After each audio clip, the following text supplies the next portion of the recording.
Alright, what's going on, guys? Trev back again, here to bring you another video. This one's going to be doing another Walking Dead video for us today, leading up to the 7th episode for The Walking Dead Season 9. In this one, we're going to start things off by giving our thoughts whether or not we think it's possible RJ may not actually even be real.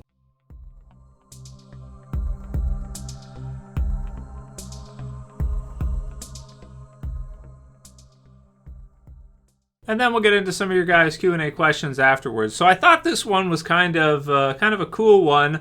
This one kind of came through with a few people just kind of asking questions in the Q&As.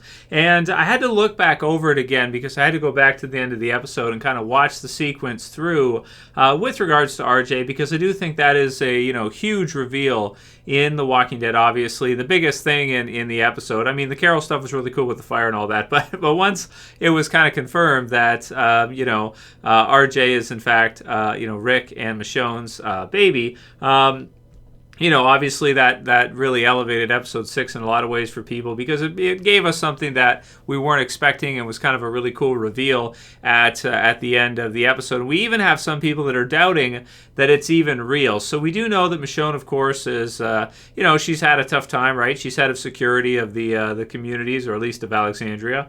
And, she's got Judith there. So she's talking with Judith and she's, interacting with Judith. And it isn't until basically the end of the episode, of episode 6, that RJ is actually brought in. So we see Magna, who is kind of spying through the windows on Michonne, and she's got one of their little knives ready, the necklace knife, and so she's kind of taking it out and possibly getting ready to open the door, making a decision whether or not she's going to fight. And it is that Michonne is, of course, greeted by RJ in the hallway or near the kitchen there, that makes Magna decide not to go in and not to attack Michonne.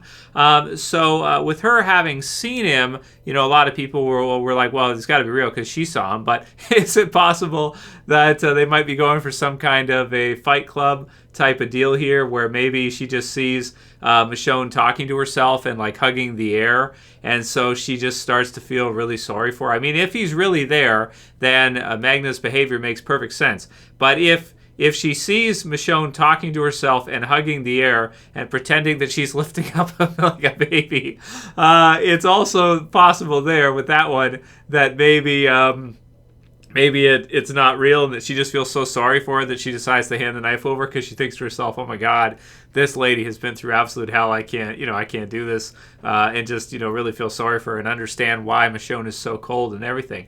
A lot of people kind of wondering, of course, there was the X on her back that they showed and this kind of stuff. So there's a lot of things, obviously, that have happened during the 6 years, and I'm sure it's not just one event. There's probably a lot of different things that have happened throughout this time skip in the zombie apocalypse. But this one is kind of cool. I don't know if there's enough there yet for us to really say that, okay, he's definitely real, or he's definitely fake. I am surprised by the amount of people who actually do think that he's not real, and then this is some kind of figment of Michonne's imagination. It is interesting that he's not basically in the entire episode prior, and it's also interesting that nobody else aside from her and Magna have seemingly seen him. She doesn't really mention him to Judith when she's talking to Judith, and it isn't really until Judith walks up the stairs and kind of leaves that he sort of reappears, and Michonne is a little bit kind of shock-faced to see him, but it isn't until after you have Judith, who mentions to her that,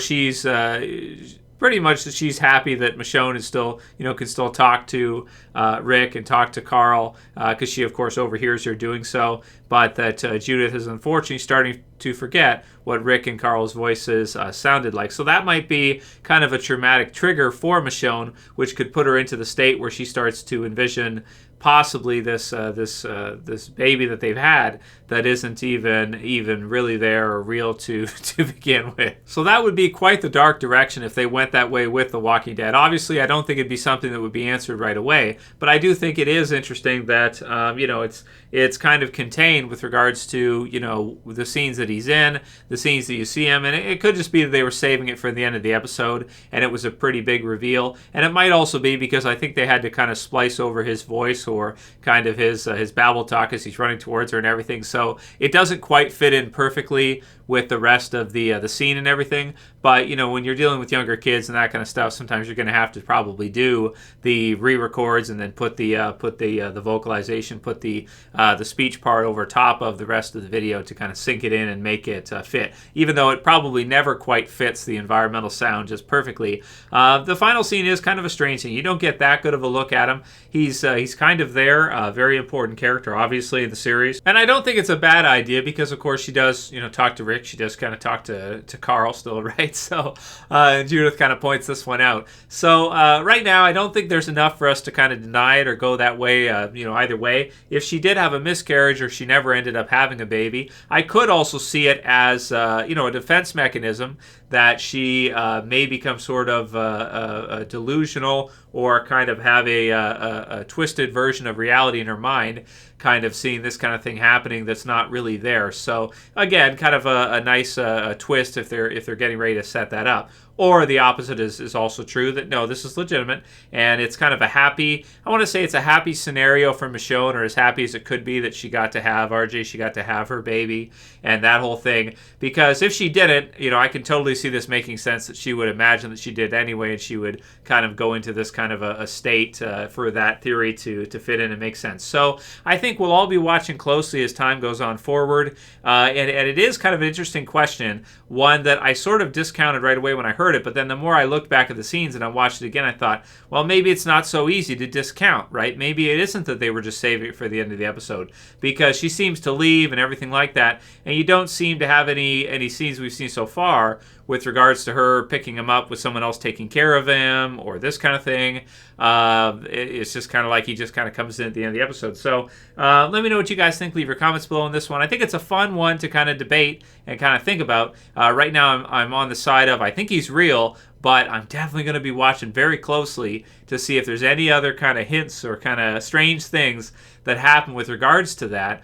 Because if she did in fact lose the baby, or after losing Rick, the trauma, I could definitely see causing her to sort of kind of fabricate this whole thing in her mind in order to protect herself from just how just how tragic that is if it didn't work. And what we saw happen with Rick, and she was never able to do that even though Rick wanted to.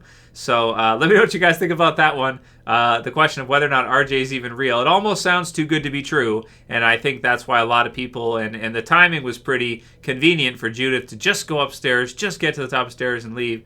When he comes running out, she kind of is surprised to kind of see him there, and then happy afterwards as she holds him there. And the next one comes in from Jazz Longheier, who says, why didn't the council ask the 3 questions Rick always asks? How many walkers have you killed? How many people have you killed? And why, right? So so I think that was Gimple, right? I think that was a Gimple thing. And again, he's not that closely involved now. He's not show running.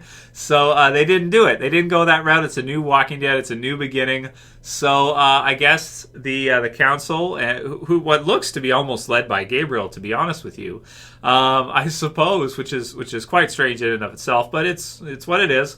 It's just things are different. It's a new beginning. The show's different, and certain things they'll probably hold on to and they'll continue to do, and certain things they probably won't. And it sounds like the 3 questions is no longer something that they have as a protocol, right? So yeah, that's changed. Very true. Michonne's mom said, did you notice on the new poster there's no Negan and no RJ? What does that mean? Well, the RJ one, again, it could be a reveal or it could be this theory right here. And again, I really can't wait to see your guys' comments below and how this one goes forward, because it could be interesting, right? For sure, if they go the other way. I'm not sure which one. I prefer the happy ending for Michonne, but if they did it the other way too, that'd kind of be cool, right? It'd kind of be a neat reveal, right? It also would make sense as to why they kind of have a council approach.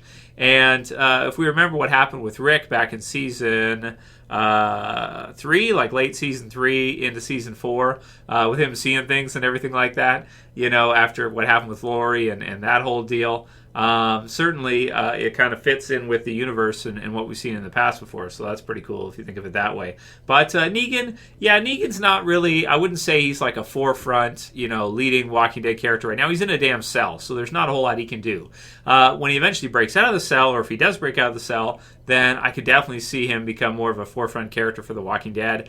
And especially since Rick's not there, they could really use him a lot. And I think it would turn out really great, right? Because JDM's amazing and everything. And it just feels like there's such a huge void there. You could probably give a lot of different characters more time, and it would be just fine. You give Daryl more, Michonne more, Carol more, even Rosita and Eugene more, like we just saw. They didn't get a whole lot of lines or parts for the first 5 episodes. Finally they're getting some airtime and everything, because prior, they were almost not even in the season, pretty much. Very little. Ahmad abdellatif says, I bet Trev is a big part of keeping the Walking Dead community alive. So thank you for that, Ahmad.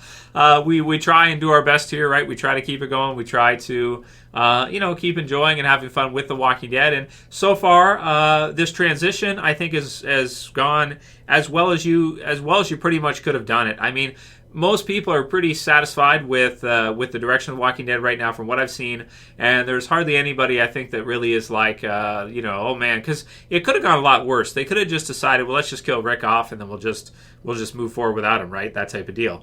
But I feel like it's been a nice transition, and they did the leave idea with helicopters, so it worked out really good. So I think a lot of people are really feeling pretty good about The Walking Dead right now, and just as many people, if you missed the video yesterday, went over the ratings for episode 6. They were pretty much the same as episode 5. So happy to hear that. It's not like everybody rage quit after Rick left. So that's what we want. That's good, because that's what they said they were going to do, right? So happy to see that people don't always do what they say they're going to do, right? So I already knew that, but it's nice to finally see it, because usually you take people's word for things, and so I'm happy to see that not everyone did leave. Canadian Ravens 13 says Gabriel is quite the playa, right? So that's true. Gabriel is killing it. Where's my shirt? I don't have my Killing It shirt on. I got my Santa Negan shirt on right now. I just watched it, so it's nice. Because Christmas is coming anyway, right? So it's starting to make sense. No, it doesn't really make sense. But Gabriel's killing it, man. So he's had a good season, a really good season. He's pretty much... He's almost in charge. I almost want to say like he's almost in charge of Alexandria, because he's a forefront, leading character of Alexandria, and he had no love interest coming into the season, and he's had 2 already. And I think most people would say that he's doing pretty well for himself. Chill says, can anyone tell me what's the deal with the last part where a walker says, "Don't let them get away"? So the Whisperers use the zombies in and around them to their advantage. So they can actually chase people, they can steer the walkers, they can U-turn them, they can get up front at the front and kind of lead them around in certain ways. Now, they're a bit difficult to control, because they're kind of like a tidal wave if you get a whole bunch of them. So it might be a little bit tricky. Sometimes they may not entirely follow the way they want them to, but for the most part, they should be able to lead them around pretty good. And man, they can use them to chase people, and if people start trying to get away, and they go a certain direction, they expect the walkers to go that direction, and the walkers can turn and chase them, because the Whisperers go to the front and they move that way, and then the walkers kind of slowly follow suit with them. So the Whisperers bring some interesting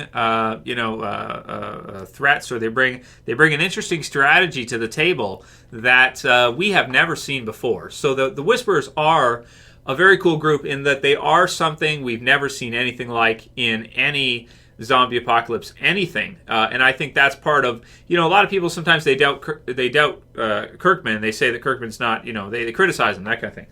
When you look at the amount of years the Walking Dead comic series have been out before he came up with the idea for the Whisperers, I mean, geez, man, you'd almost think he would have burned his brains out at that point and would have put every idea he had out there. But creative people, man, people that are really genuinely creative and work on that all the time, and they expand that creativity, that's a great idea, to think about that. Like, you have the guts trick where people will cover themselves with guts to blend in. But what about a group of survivors that just say, we're just going to do that all the time. We're just going to totally blend in. We're going to wear the skins. We're going to have the guts. We're going to look just like walkers. And it's going to protect us from other walkers. And it may protect us from other people. because people won't know them from Adam Walker. They won't know them from any other zombie out there. Sometimes they might walk right by them and they'll just be like, oh, it's the random walker. Just leave it alone. It's like total camouflage. Like, it's so brilliant to do. It's such a brilliant strategy. It's something that just nobody ever thought of. So that's, again, that's probably Kirkman's genius right there, to come up with an idea like that for a group like that I certainly had never thought of. And I know that up until that point, I never heard anybody really, mention that either. That you could just, what if you just did the guts trick all the time and you just lived that way? Would you be able to survive longer? And the answer is like, it'd be kind of gross. You wouldn't want to get infections and stuff. But if you didn't, then, if you kept it somewhat as clean as you can, then, man, that would be a huge advantage, right? Huge advantage. So we're going to see that soon, and I'm looking forward to it like crazy. Jordan, Kyle Tibbott says, I got the same feeling about it, feeling like a new TV series, but it was really good. So the new feel of the show. And yeah, that's what most people are kind of saying. It's definitely different from what we're used to. It's a new version of The Walking Dead, but overall, I think people are pretty happy with the direction that it's going in, about as good as they can do without, Rick being there. And it is a huge difference. It is a huge void, I think, and I don't think we can ignore that either. The series does feel a lot different to me, that's for sure. Jesus Mansilla says, Rick's impalement was so inspired by Joel from The Last of Us. I've heard that by a number of people now, but I actually have never played The Last of Us. All I know is that it's like one of the best games that's come out in recent years, right? Maybe one of the best games ever. People who played it through say it's one of the best games ever. So very cool. So eventually, if I have time, I want to check that out, or at least get an idea of the story and a summary maybe of the story. So maybe I'll do that. But if they did take it from something else, okay. But for me, it was new for me because, and for a lot of people who watch Walking Dead, there's only a certain percentage of people. Gamers were going to play, console gamers, or people that are into those type of games are going to play those games, so they'll know it. So for some of you guys, it might have felt that way. But for the rest of us, I never played the game, so I had no idea. For me, it was, that impalement was brutal, man. Why, is it a piece of rebar he falls on or something? Because if it's like verbatim exactly, leave a comment and let me know, because I'm unaware of that. And I generally don't like it when people copy stuff from other, I like it when they come up with their own stuff. So again, that's why I love the Whispers. It's not really copied from anything. It's totally, new and unique from what I can think of. So I like original stuff. I don't really like copy stuff. So let me know if that's the case. If he literally falls off a horse onto a piece of rebar, I want to know, because that would be like, So, but there is the author of, what is that Dead comic that's suing AMC over Fear the Walking Dead. They say that they stole the idea with the Abigail and the boat and stuff like that from some comic or something. Also that I never heard of, so I don't know. There's a lawsuit about it. I don't know.